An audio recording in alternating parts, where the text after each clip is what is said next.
start from the very beginning. We're in November.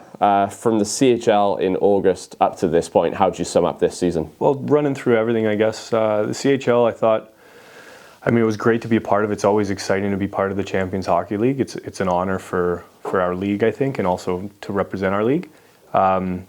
We enjoyed it this year. I think it was different because usually we have some prep before we actually get into the CHL.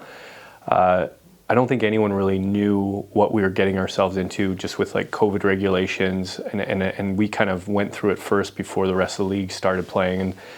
And it was tough because we thought we were okay, and then your nightmare is, well, as long everything's fine as long as we don't get anyone gets COVID, and then 4 guys get it or whatever it was, and so yeah, it was tough, but it was fun. I think when we're playing Mannheim and we're getting killed, 5 minutes into the period or whatever, 10 minutes in, I think we're down 3-0. We thought, oh man, this is gonna be a long time. But then beating Lausanne was a pretty big thing, and then getting to go there and holding our own against those teams was great. It was a great experience. And then you move into the season. I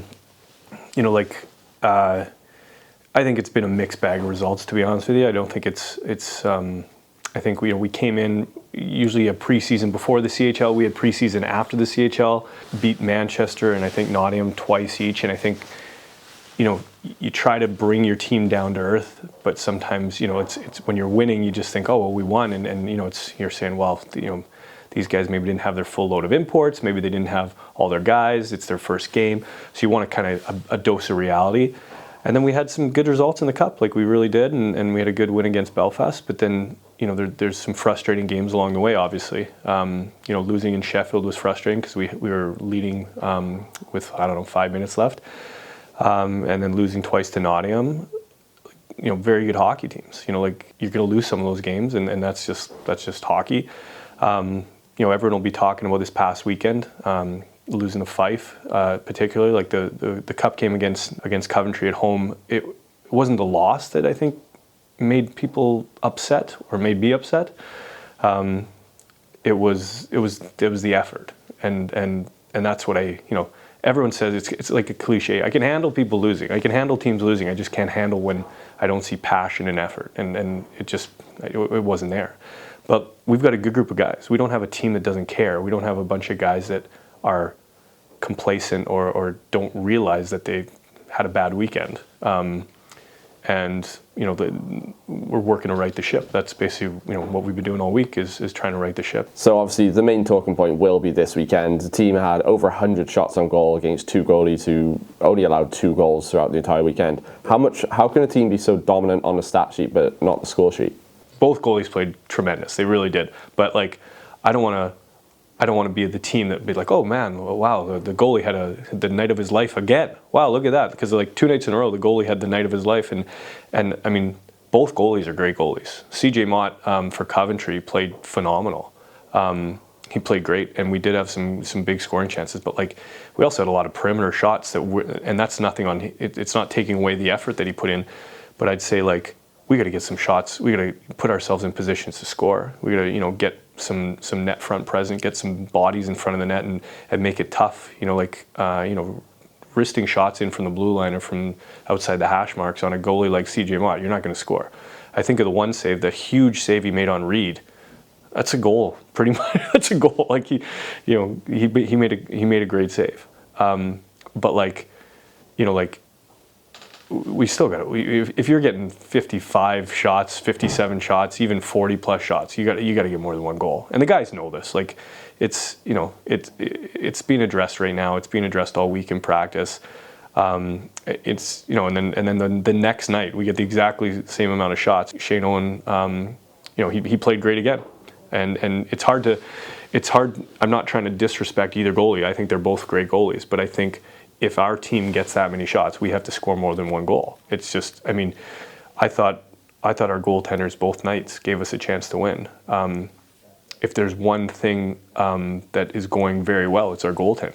I'm very confident with either goalie and net right now, and I'd like to see a better effort in front of our goalies. You can never fault our goalies. There hasn't been one game when I could fault our goalies. They're both playing great. So.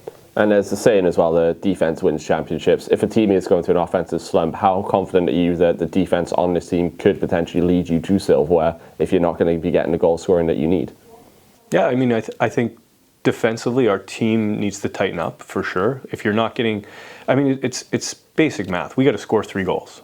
I'm pretty confident our goalies can keep it to 2 or under, and we got to score 3 goals. And where those goals come from doesn't really matter. But yeah, like I think our D as a 6-man unit will be disappointed some games this year on the effort. We can't have like passes thrown up the middle, tape to tape onto the other teams. It's basic mistakes that are being made sometimes, and we can't do that. And I mean, you know, we're watching video. Well, not me. The coaches are dealing with this and talking to players, and you know, guys aren't idiots. If they're not playing well, they know they're not playing well. You know, like it's not like, you know, in the locker room after Saturday's loss or Sunday's loss, the team were like, oh, well, that was a good go. At least we got 57 shots. They were angry with themselves. They were mad. They know that they need to squeeze out these wins. They know that they can't get 57 shots and not score, you know? And going back to the offense, the team right now lead the league in shots on goal, but is 7th in terms of goals per game. Is it a case that you need to find another goal scorer like Brodie Reid, or is it a case of guys that maybe gripping their sticks a bit too tight and the confidence in their own shot isn't there right now?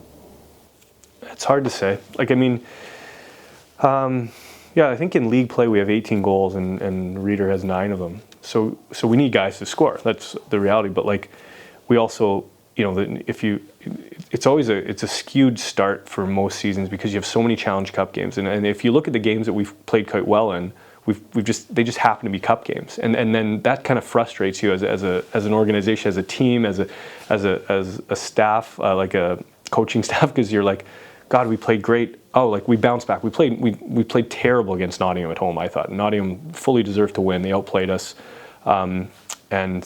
and they were short-staffed, and we just, again, like, you know, but we bounced back and we played great against Coventry. We scored 4 in the first period, and you're like, great, but it's a cup game, and it's not taken away from the cup. I love the Challenge Cup. It's been like, you know, we've been very proud to be in the final. I don't know how many years, five of the last 6 years we've been in the final.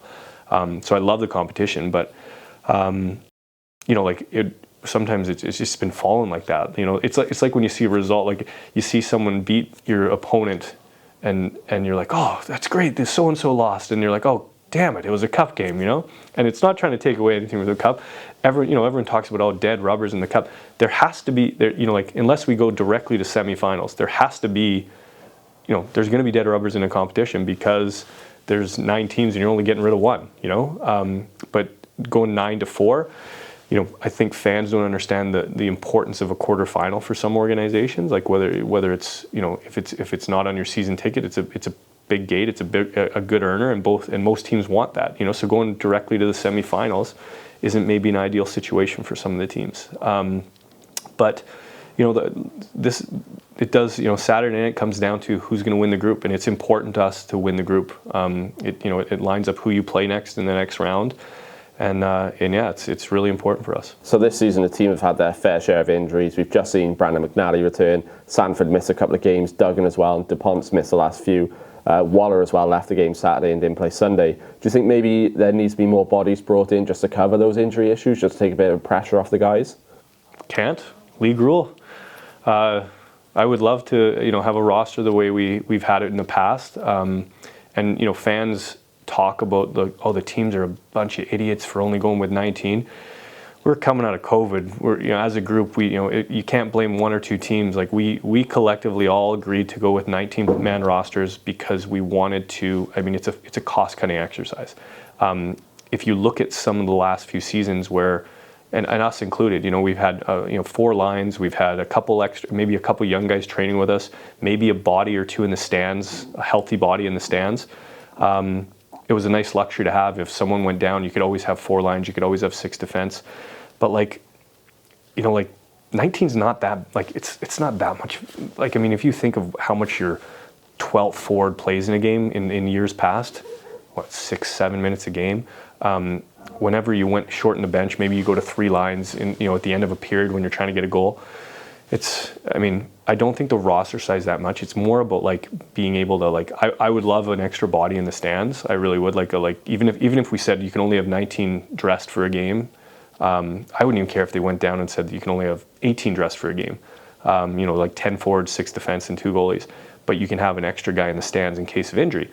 And some of the smaller clubs would say like, well, that's not fair. The bigger clubs, would have an extra guy in the stands, and like you compare it to the leagues back home, like the East Coast League, they have a game day roster. They can have 10 guys in the stands if they want, but it basically means you're always having the right amount of guys on the ice, and people forget like I played it when it was the Super League years and years ago, and we only ever signed like 10 forwards and 5 or 6 D. Like we never played 4-line hockey back then, and the hockey was good. And if you talk to the forwards, like without injuries, the forwards love going with 9 forwards. They don't love 4 lines. They just don't.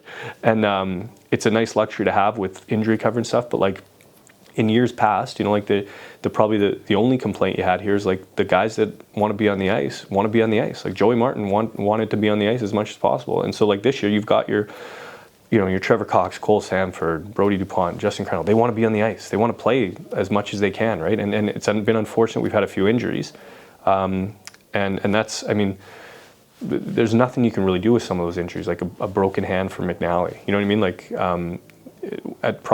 he probably had the hottest start of anyone besides Reed, and then he gets injured. He's out for 6 weeks. That was a big loss. And then from there you're bouncing around. Guy gets knocked in the head. He's out for 2 weeks. Another guy gets knocked in the head. He's out for 2 weeks. So it's been little things like that. So hopefully, knock on wood, it's calmed down. But I think every team's kind of going through that. Like I look up and down the country, and it just seems like there's a lot of guys, like a lot of teams going into games with 9 forwards and 5 defense. But like that's not that hard to play with 9 forwards and 5 defense. If it gets down to 7 forwards and 4 defense, I'd start to worry. But like 9 and 5 is not a big deal.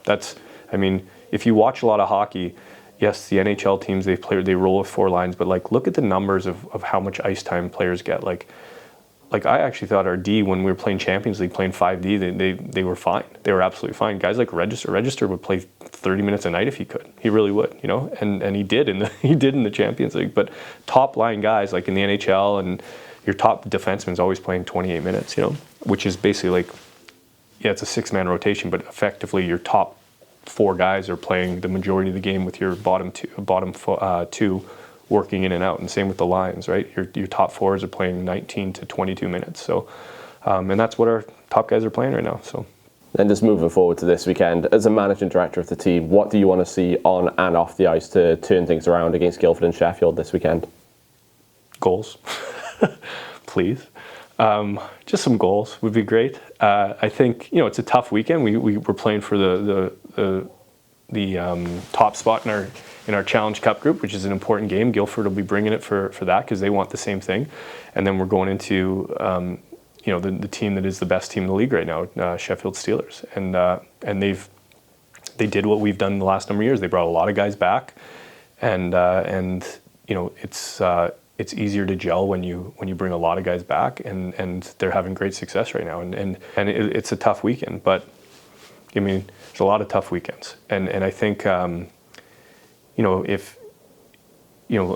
think our fan base, I feel like I have the same outlook on the season, or the same window into our team that the fan base does. Like our fan base wants to see effort and passion. That's what they want to see, right? So everyone wants to win every game, but it's not a reality that you can win every game. The best team doesn't always win, or the team you're cheering for doesn't always win. But what our fan base expects, and what I expect, and what the owners expect is work rate, passion. That's what I expect. That's what I expect from my team. And people talk about like, oh, Todd's never really fired a player. Todd doesn't want to ever get rid of guys. That's the downfall. They sign guys they regard as. If I have to get rid of guys, I have no issue with that. I just don't think I need to right now. I think like we have confidence in these guys. We've seen whether it was CHL, whether it was Challenge Cup, the guys have come together in certain points, and I'm not just going to throw in the towel and start axing guys and try to bring in another guy. And like one, the market's very thin. You don't do this lightly. Like, I know it's for a fan, it's just get rid of so-and-so, bring in so-and-so. We need a goal scorer. Fire that guy, bring in this guy. There's costs involved. There's finding these guys. You know, like there's a lot to consider, and you know, like the reason why we've never gotten rid of anyone in Cardiff. I mean, look back. I'm pretty sure I never got rid of anyone in Belfast either. It's not that I never had to. It's that we just didn't really make a lot of mistakes recruiting. And if you know, if we go a few more weeks and there's not goals, there's not scoring, then we'll look to bring in a goal scorer. Like, it's not like we're not looking. Like, if we think, like, we look all the time. Everyone looks all the time. There's teams. Every team in our league is constantly looking for. You know, like if they've had a bad start, they're looking to improve. Some teams have already made changes. That's pro sports. It's not that we don't look. It's that, like, it has to be an improvement. It can't just be change for change. And you know, like, sometimes change for change. Some teams just change for change. But you know, I don't have a locker room full of bad people. I don't have a locker room full of guys that don't click or don't fit in with the group or don't want to win. Like, we're going through some struggles like teams do throughout a year. Like, I mean, there's been years where we won the league where the fan base wasn't really happy with the team until like like March, you know, and I've been there before, and it's not a pressure, it's the reality of pro sports. I wouldn't want another job. I wouldn't want to do anything else, and I think people need to understand, like, we've been in this state before. It's, you know, we there's no excuses. There's no excuses about, like, new coaches, new players, new you know, people learning this. People, like, if that was the case, we would have lost all the games at the start. We would have been terrible in the Champions League. We would have been terrible in the Cup. Like, we had a couple bad weekends, and I'm not downplaying that. Like, we just can't keep having them. But, like, you know, we'll fix this. You know, that's our job. And I'd rather have me trying to fix it than someone that's never had to fix something before. So. And fans across the league, and especially Devils fans, are very, very passionate. How much do you think that come March, they'll look back at this weekend and go, if only I knew what was coming? How much do you have belief that this is going to turn around very quickly? I hope so. I really do. You know, like, I can think back to weekends in past seasons where we thought, like, oh my goodness, like, you know, like, oh, we needed a big weekend and we got it, or, oh my God, we needed a big weekend and we didn't get it. You know, we're going to take it a game at a time. We're approaching Saturday night at home, and we want to see the same passion in the stands that we see on the ice. And I think, you know, if there's one thing, and you know, like, we talk about this all the time. We talk about this at the board meetings. Like, we realize very quickly that this league doesn't exist without fans. And I got to say, the Devils fans have been phenomenal this year. And you know, we actually have higher ticket sales, and we have a small venue. You know, like, we're not saying like we're selling out a 9,000 stadium in Sheffield or 7,000 in Belfast or Nottingham, but our arena holds 3,100 people, and we're pretty much getting 3,100 people every game. That's up. You know, it's not up. It doesn't have to get up significantly because we've always kind of been like that, but it's up. Every game is up, and we haven't had that game where, oh, so-and-so's in town and we're 300 tickets from a sellout, like, pretty much selling out every game and selling out a few days or a week in advance. So the fans are responding, and I'd like to think I'd like to think they're all wearing their masks. I'm hoping they're wearing masks, but, like, what I'm saying is there's constraints too, which had you worried, right? Like I was worried, like, oh my God, are they going to come if they have to wear masks? Are they going to come if COVID is still an issue, you know, thinking back in the summer before we started. But they have, and they follow the rules as much as, you know, they are. And I'm really happy with our fan base. I want to give them more to cheer about. I want to give them, I want the team to feel the same passion that our fan base has. We do have a passionate crowd. I think I could be running any team in this league and I'd be saying the same thing. I look up and down the country. I love the fan base of the EIHL. Every single one of them, like, the teams have such great stories, and we all think we have those stories. It's just our stories. Only our fans are the greatest fans. No, every team has great fans in this league. They really do.